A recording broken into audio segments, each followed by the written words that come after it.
오늘 말씀에서는 올바른 진리에서 자라가자라는 제목으로 말씀을 살펴보겠습니다. 베드로 전서와 베드로 후서를 마무리하면서 이 주 예수 그리스도의 은혜와 저를 아는 지식에서 자라가라 이러고 마무리를 해요.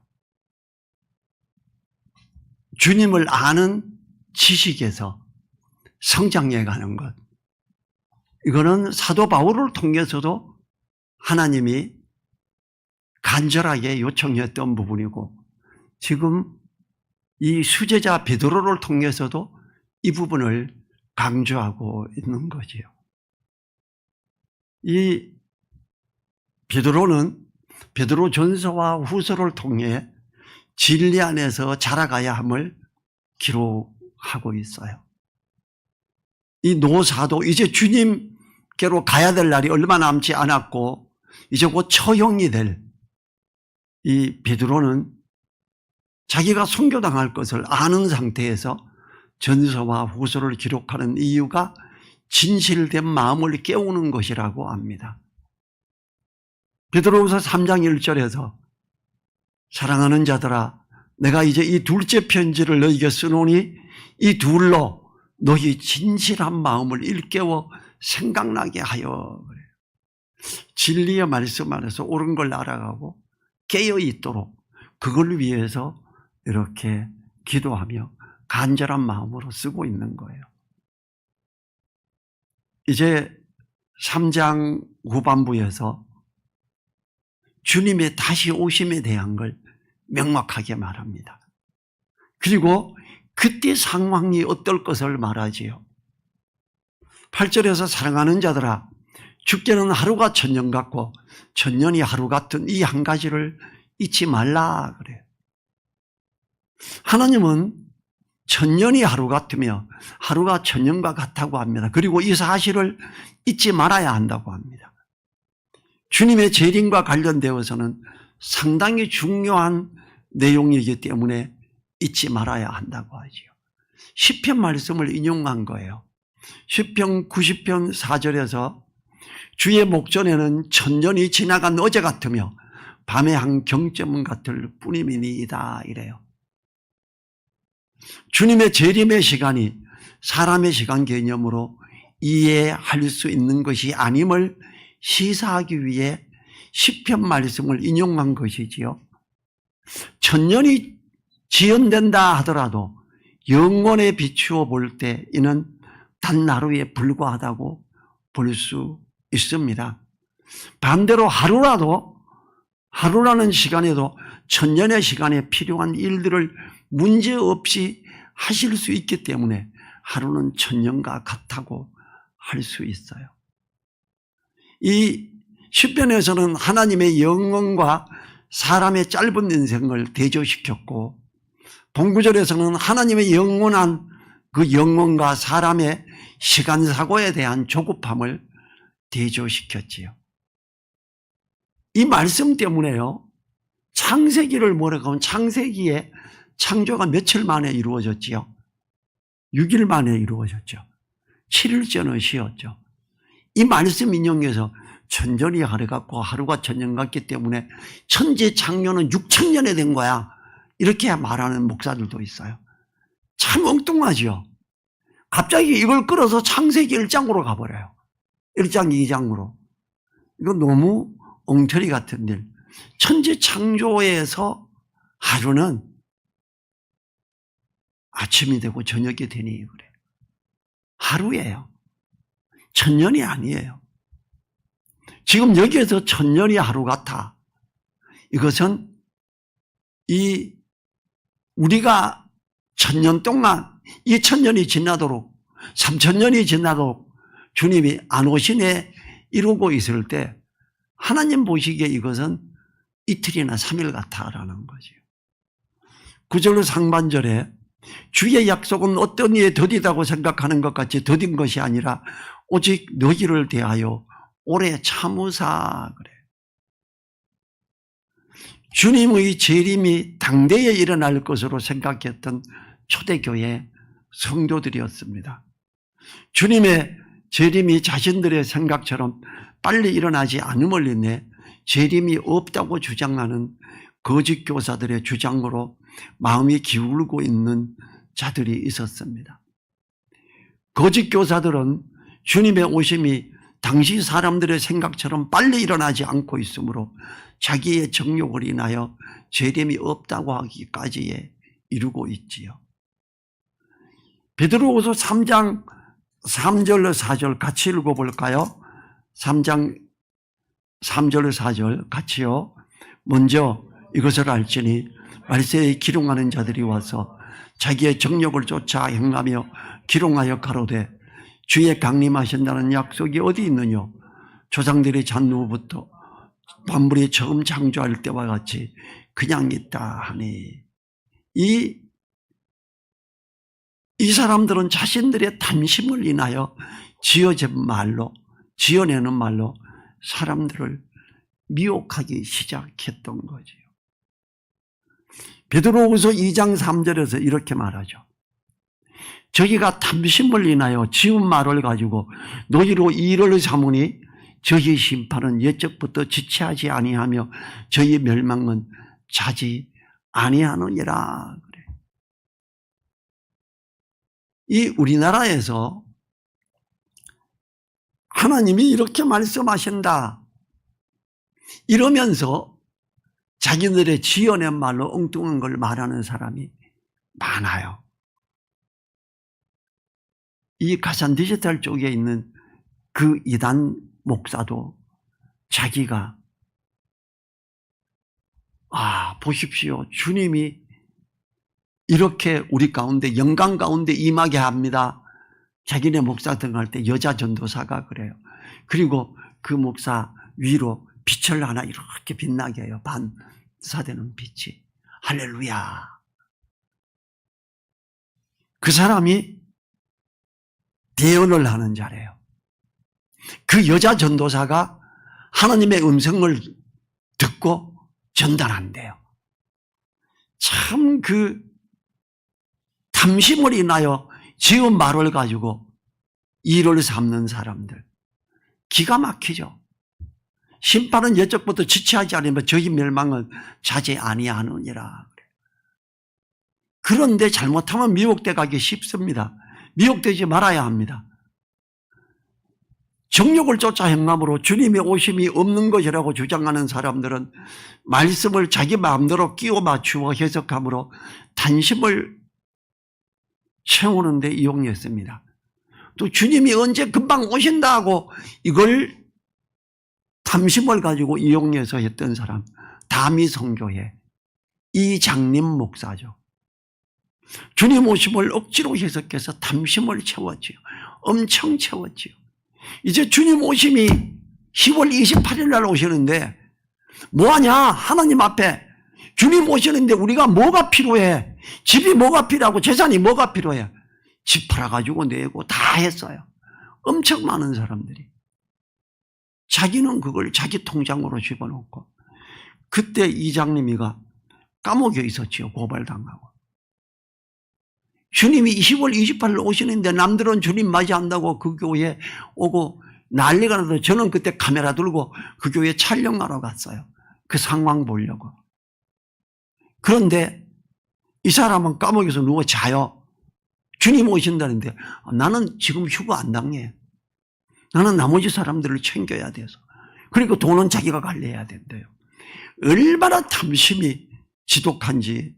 거기도 초등학교 6학년인가 4학년인가 남자아이가 하나님의 음성을 듣고 말을 했대요.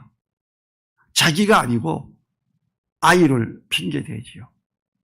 이 주님이 당시 사람들의 생각처럼 빨리 오시지 않는 이유를 설명하는데 더디 오시는 것이 아니라 오래 참으심이라 합니다. 오래 참으사는 길이 참으심을 말하지요. 그러므로 15절에서는 길이 참으심이 우리들의 구원을 위함이라고 단호하게 말씀하십니다.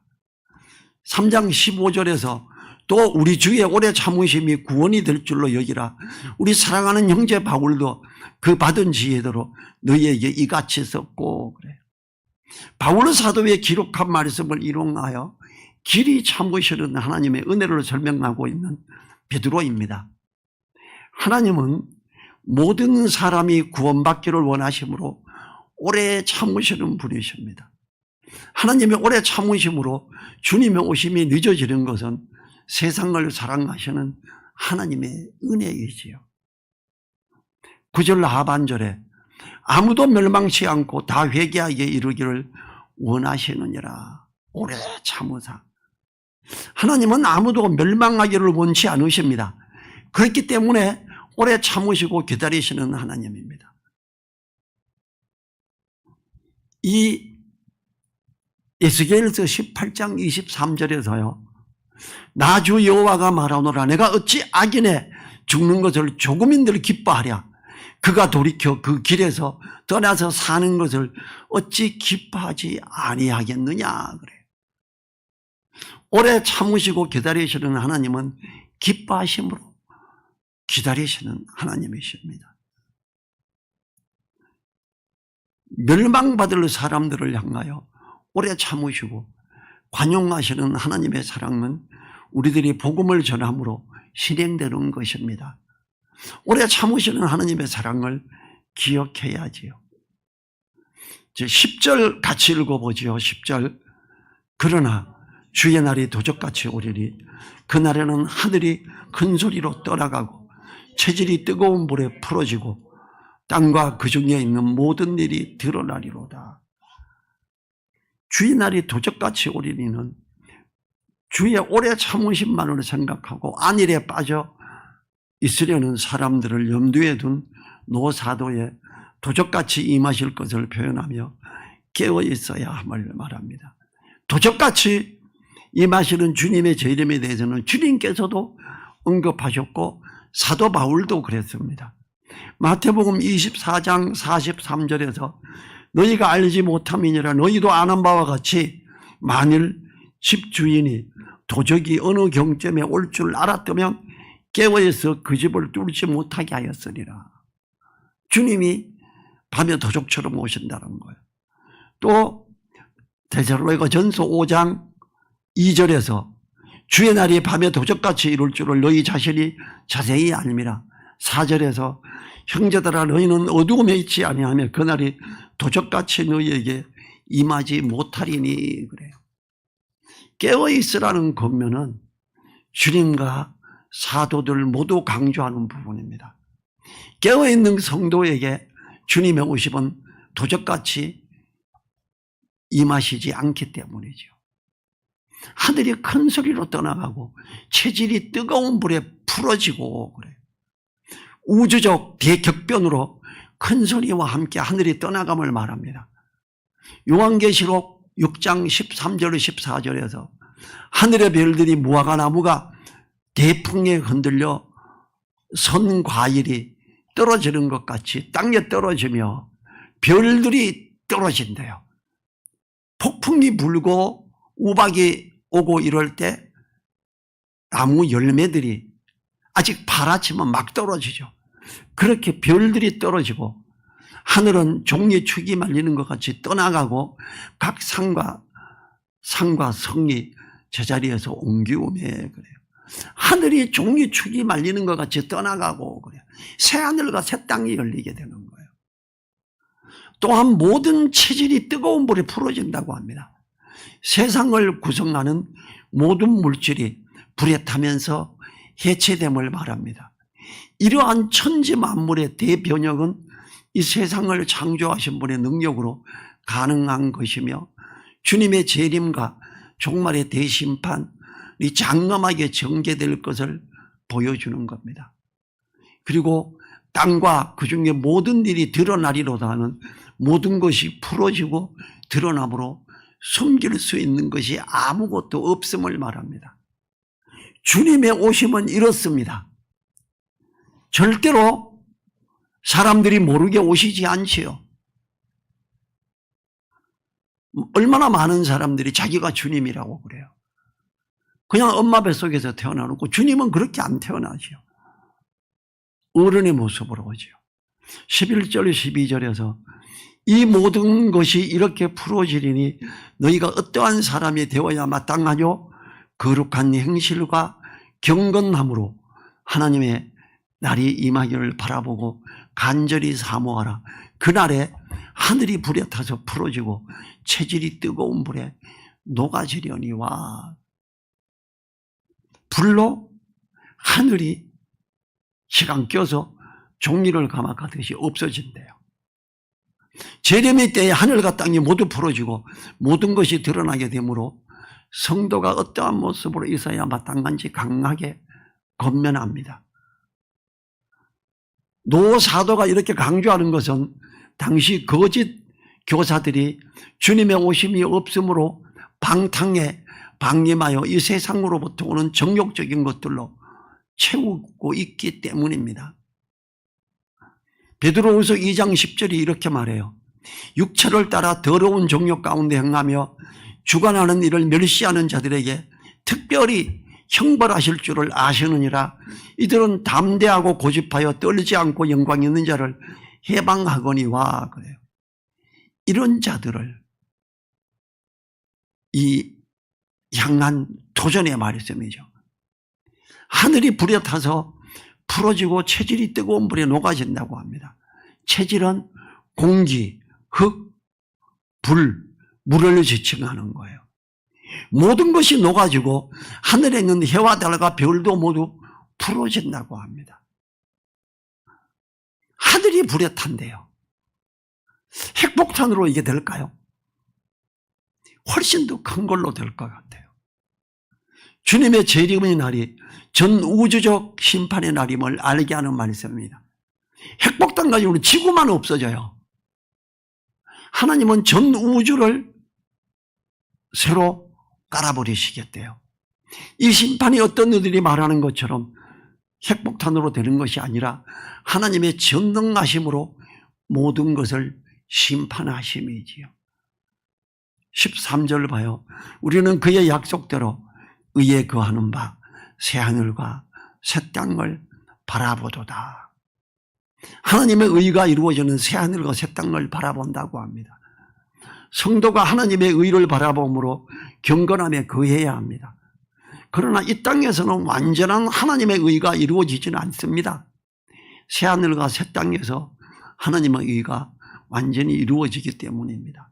새하늘과 새 땅을 바라봄으로 경건함에 있어야 합니다. 14절에서 그러므로 사랑하는 자들아 너희가 이것을 바라보나니 주 앞에서 점도 없고 흠도 없이 평강 가운데 나타나기를 힘쓰라. 분명히 이렇게 일어날 것이기 때문에 경건해라 이렇게 말해요. 새하늘과 새 땅을 바라보라. 하나님의 의가 이루어지는 것 13절에서 나타난 그것은 새하늘과 새 땅을 바라보는 걸 말하지요. 성도가 하나님의 의를 바라봄으로 경건함과 거룩함에 거해야 한다고 11절 12절을 말씀에서 반복하고 있지요. 주의 날에 이 말 새하늘과 새 땅을 바라봄으로 점도 없고 흠도 없기를 힘쓰라고 합니다.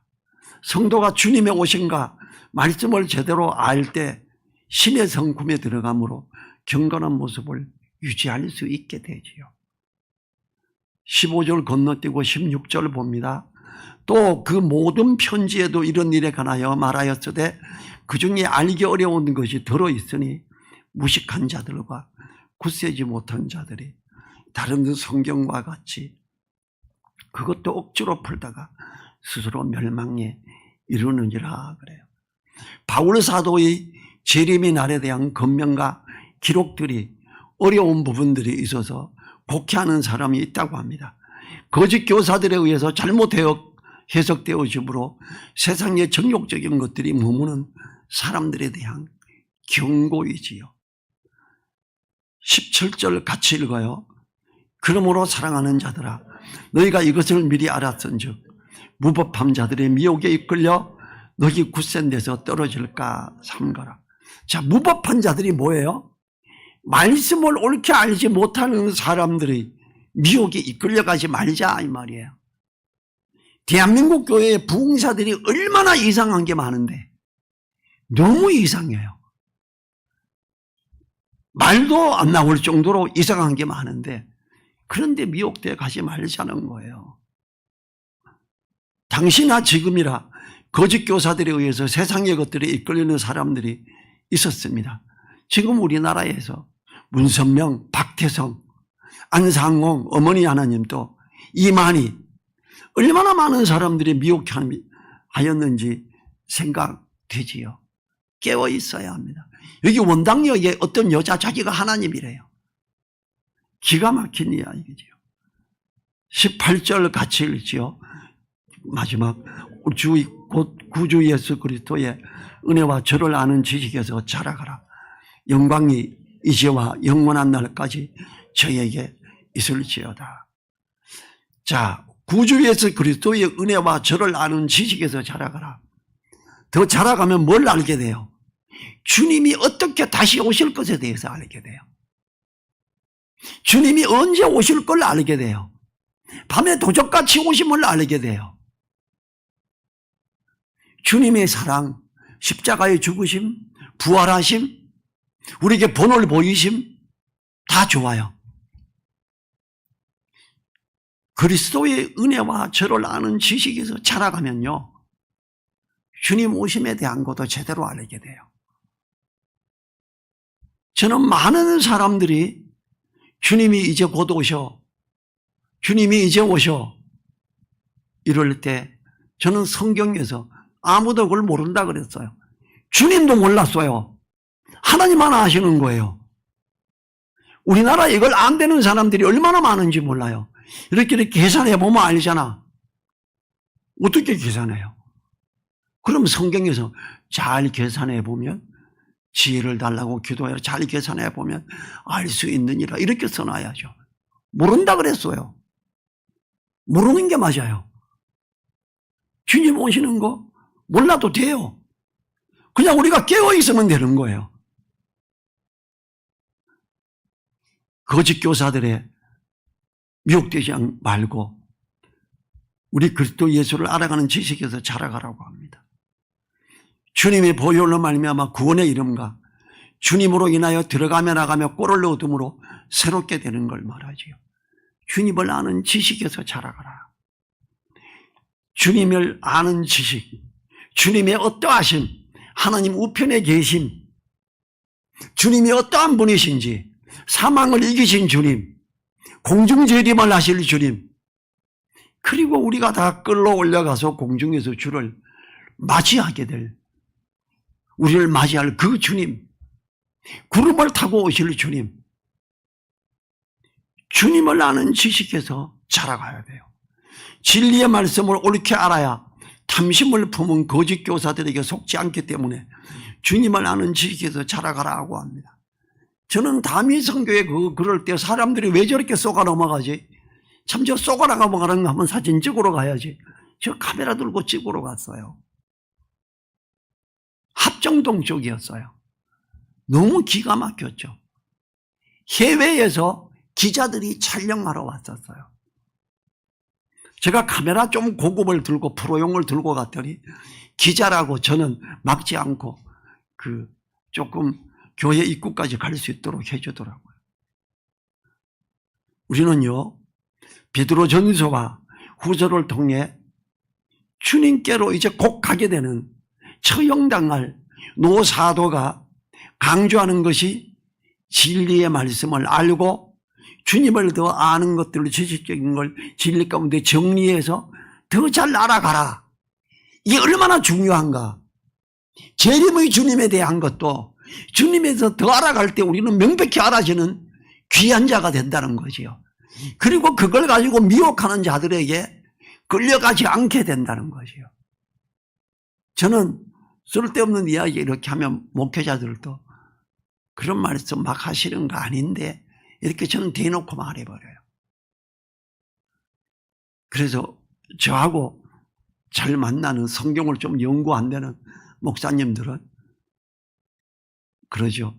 전 목사님 앞에서는 함부로 말하면 안 돼요. 그래. 성경 어디에서 뭐라 그랬어요? 이렇게 물어요. 저는. 그 말씀이 그거예요. 이렇게 물어요. 명확하지 않으면 말하지 마시지요. 그냥 같이 있는 우리가 교제하고 양육하는 사람들은 헷갈리게 하니까 좀 잘못된 걸 올리면 제가 다 지워버려요. 그렇게 해가지고 우리가 하나님 앞에서 예수 그리스도의 은혜와 저를 아는 지식에서 자라가야 됨이 얼마나 중요한가. 이걸 오죽하면 이제 곧 처형당할 노사도가 이걸로 한 번 더 강조하면서 베드로서를 마무리하는가를 생각해 봐야지요. 우리 같이 1분간 기도하지요. 각자가 주님 안에서 그리스도의 은혜와 저를 아는 지식에 자라가게 해달라고 기도 우리가 각자가 합니다.